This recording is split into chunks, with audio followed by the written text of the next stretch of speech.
Спустя 111 лет после трагедии «Титаника» история повторилась. В 2023 году подводный аппарат Titan, созданный компанией OceanGate, терпел аварию в холодных водах Северной Атлантики. Всем известно, что на борту находилось 5 человек, включая Стоктона Раша, основателя и генерального директора OceanGate, который, казалось, стремился опередить время, бросая вызов самой судьбе. Однако знали ли вы, что катастрофа с подлодкой «Титан» оказалась намного запутаннее, чем кто-либо мог представить? Эта трагедия не ограничилась лишь потерей оборудования и финансов. На самом деле, за печальной картиной скрываются тайны и скандалы, сопровождаемые загадками и мистическими деталями истории, которые никто не мог объяснить. История OceanGate послужила уроком для всех, кто стремится проникнуть в необъятные глубины и прикоснуться к мифическим страницам прошлого, пытаясь противостоять стихиям. Оставайтесь с нами до конца, и вы действительно удивитесь тому, что было на самом деле.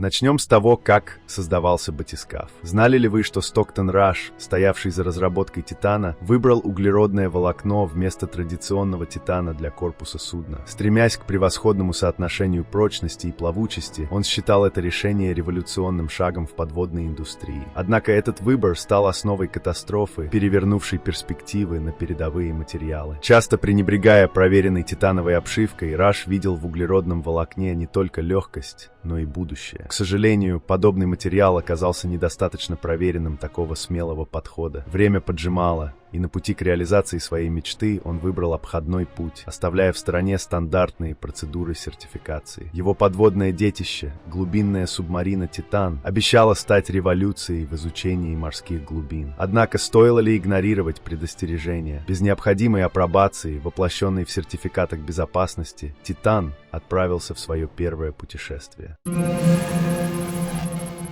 В самом начале экспедиции все казалось безупречным. В день, когда Раш пригласил пассажиров для обсуждения их предстоящего путешествия на подводной лодке «Титан», все присутствующие находились в предвкушении. Среди команды был опытный путешественник Хамиш Хардинг и бизнесмен Джей Блум. Раш описывал эту миссию как редкую возможность соприкоснуться с историей, увидеть легендарный «Титаник» своими глазами и ощутить уникальные эмоции, которые можно получить только в таких экспедициях. Инструкции по безопасности прошли быстро и в обнадеживающей манере. Пассажиры, впечатленные профессионализмом экипажа, с энтузиазмом обсуждали грядущее погружение, с замиранием сердца, предвкушая неизведанные чувства. Среди них единственным, кто проявлял долю осторожности, был Джей Блум. Его взгляд время от времени задерживался на контрольных панелях подлодки, то он искал в них нечто большее. Поначалу все шло по плану. Механизмы «Титана» бесшумно заработали, и подводная лодка начала свое неспешное погружение в морскую глубину. Коился затонувший корабль. Однако именно в этот момент подводное путешествие стало свидетельством того, как скрытые неисправности способны перерасти в нечто гораздо более опасное. Предстояло столкнуться не просто с аварией, а с глубокими испытаниями, которые из попытки увидеть неизвестное превратились в трагическую цепь событий, грозящую поглотить всех участников этой экспедиции.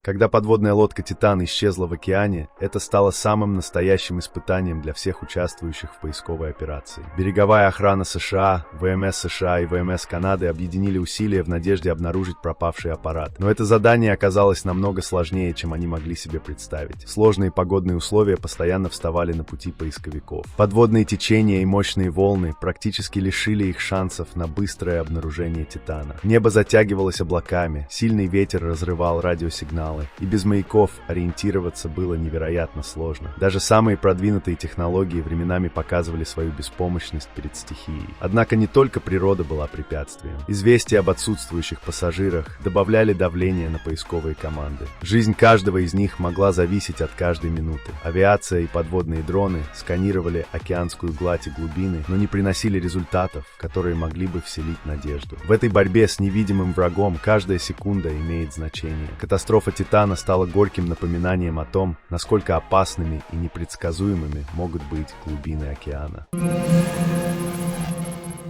Когда поисковые команды обнаружили обломки подлодки «Титан», опасения стали реальностью. Обломки, скрытые под толщей темной ледяной воды, словно сторожили свою мрачную тайну с прошлого. Исследования показали, что катастрофа оказалась куда более разрушительной, чем можно было себе представить. При тщательном анализе повреждений стало очевидно, что проблема была не только в ошибке навигации, но и в конструкционных недостатках подлодки. Причиной крушения «Титана» стали многочисленные разрывы в корпусе, вызванные, как предполагают инженеры, сочетанием высокого давления и скрытых дефектов металла, разъеденных временем. В этой трагедии не просто пострадали технологии, но и люди, жертвы из числа членов экипажа и их семьи, которые никогда не дождутся своих близких. Обломки подлодки рассказывают историю о том, как одна ошибка смогла обернуться национальной катастрофой. Исследователи продолжают собирать воедино эту картину, находя все новые и новые улики, которые помогут в будущем избежать подобных ужасных происшествий. Катастрофическая судьба подлодки «Титан» оказалась трагедией, поднявшей вопрос опасностей, которые долгое время игнорировались. В центре обсуждений находился Стоктон Раш, человек, чья вера в рискованные авантюры и уверенность в собственных решениях неоднократно становились причиной столкновений. Опытный специалист Дэвид Локридж неоднократно выражал свои сомнения по поводу пренебрежения мерами безопасности, но его слова тонули в водовороте амбиций. Международные экспедиции компании искажали ясность видения потенциальных угроз. И этот хаос стал предвестником катастрофы. Подлодка «Титан», некогда считавшаяся чудом инженерии, потерпела сокрушительное поражение, став трагической жертвой слишком сложного технологического проекта. Сторонники Раша утверждали, что именно стремление идти против течения двигало прогрессом. Однако пренебрежение критикой, оставшейся без внимания, предоставило свои печальные итоги. «Титан» стал символом того, как неосторожность и беспечность могут оказаться разрушительными. Последствия инцидента оказались куда более серьезными, чем можно было ожидать. Конфликт начал нарастать из-за различий в подходах Локриджа и Стоктона к безопасности и управлению рисками. Локридж, став свидетелем небезопасных практик, не смог остаться в стороне, выполнив свой долг, обратив внимание руководства на аналогичные проблемы. Однако вместо поддержки столкнулся с отчуждением и непониманием. Это противостояние достигло крещендо, когда Стоктон Раш, возглавлявший руководство компании OceanGate, принял решение уволить Локриджа. Это увольнение стало точкой отсчета для юридических споров, которые подорвали репутацию компании и вскрыли внутренние проблемы. В глазах общественности «Титан» из символа прогресса превратился в пример недостаточной продуманности и несогласованности действий. Этот инцидент не только изменил жизни участников, но и заставил пересмотреть стандарты безопасности в индустрии подводных исследований. Те обратили внимание на предыдущие экспедиции компании OceanGate, и это повергло всех в шок. История развернулась на другом батискафе еще до запуска «Титана». Стоктон Раш игнорировал призывы опытного инженера Дэвида Локриджа о повышенной осторожности. Когда батискаф начал погружение, атмосфера была напряженной. Локридж напоминал Рашу о важности соблюдения протоколов безопасности, но его слова тонули в тишине кабины, как эхо в пустоте. Когда произошло повреждение, паникующие пассажиры метались по салону. Их надежда находилась в руках Локриджа, который, несмотря на попытки Раша контролировать ситуацию, взял на себя управление батискафом. Он решительно и оперативно действовал, осуществляя сложные маневры, чтобы избежать полного краха. Капсула то поднималась, то опускалась в чернильно-темных глубинах океана, пока Локридж с невероятной стойкостью не вывел ее на поверхность. Эта авария стала не только проверкой профессионализма, но и уроком о том, каким трагическим последствиям может привести пренебрежение мерами безопасности. Эта история останется в памяти многих на долгие годы. Странно, стали появляться все новые подробности, и многие известные личности дали свои комментарии касательно этой истории. Например, когда Дэвид Локридж рассказывал об инцидентах, случившихся с подлодками OceanGate, его слова раскрывали ужасную правду о том, насколько рискованными были эти погружения. Дэвид отмечал, что несмотря на многочисленные предупреждения, проблема так и не была исправлена. Доктор Стивен Росс, опытный морской биолог, также стал свидетелем провалов в системе безопасности батискафов. Он заметил, что многие составляющие механизмы устарели и никогда не проверялись должным образом. Каждый раз, когда он садился в подводный аппарат, он молился, чтобы это путешествие не стало его последним. Рената Роас, известная океанограф, подтверждала слова Дэвида и Стивена, добавляя, что в одном из своих погружений у нее отказала система связи, и никто на поверхности не мог понять, что происходит внизу. Ее опыт стал еще одним сигналом опасности, который остался неуслышанным. Эти рассказы очевидцев создают тревожную картину. Катастрофа подлодки «Титан» была лишь вершиной айсберга. Столь долгое бездействие и игнорирование предупреждений стало опустошительным проявлением человеческой халатности. В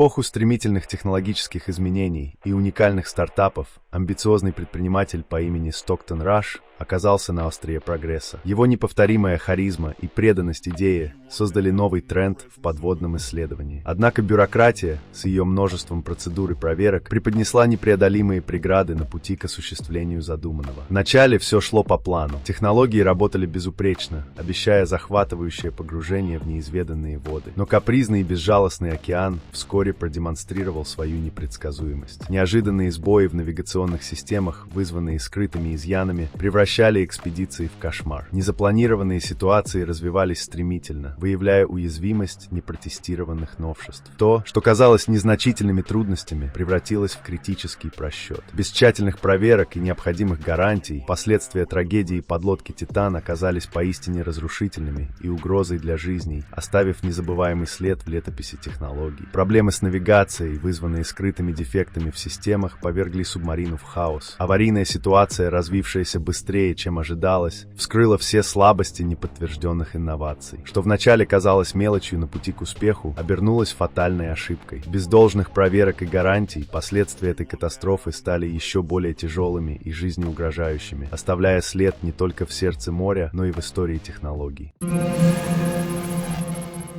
Казалось, экспедиции компании OceanGate открывали новые горизонты в изучении подводного мира. Совместно с Маклемором их команда неоднократно привлекала внимание мирового сообщества, организуя наблюдения за редкими видами акул. Будучи новатором, Стоктон Раш сыграл ключевую роль в этих проектах, привлекая в компанию солидные инвестиции и поддержку. Однако реальность оказалась суровой. Катастрофа подлодки «Титан» стала темной страницей этого успешного пути. В погоне за технологическим и научным прогрессом были недоучтены грубейшие ошибки в безопасности. Погружаясь на глубину более 4000 метров в поисках новых открытий, они столкнулись с непреодолимой преградой. Неисправность в системе жизнеобеспечения оказалась роковой. Как ни странно, даже трагедия «Титана» не смогла затмить энтузиазм исследователей, которые, несмотря ни на что, продолжают верить в науку. Анализируя ошибки и внедряя новые системы безопасности, OceanGate намерена извлечь уроки из прошлого и продолжать совершать открытия, чтобы подобное никогда не повторилось. Эта история служит жестким напоминанием о значительности тщательного подхода к каждому этапу экспедиции. Трагедия с подводной лодкой «Титан» не только вскрыла уязвимость инноваций перед древней мощью океана, но и стала символом того, как амбиции могут обернуться катастрофой. История Стоктона Раша и его команды — это предупреждение о том, что даже самые передовые технологии требуют тщательной проверки и безупречных стандартов безопасности. Сейчас, стоя на пороге новых открытий, инженерное сообщество обязано извлечь уроки из этого мрачного события. Но что ждать дальше? Как изменится подход к подводным исследованиям и какие тайны океана нам предстоит разгадать? Как быть уверенным в профессионализме своих рабочих? Кстати, говоря о профессионалах. Друзья, у меня для вас интересное предложение. Если вы обожаете загадочные истории и умеете интересно их рассказать, а может даже владеете навыками видеомонтажа или озвучки роликов на разных языках, вы можете стать частью нашей команды. Пишите в наш Telegram-бот, ссылка в описании. До новых встреч!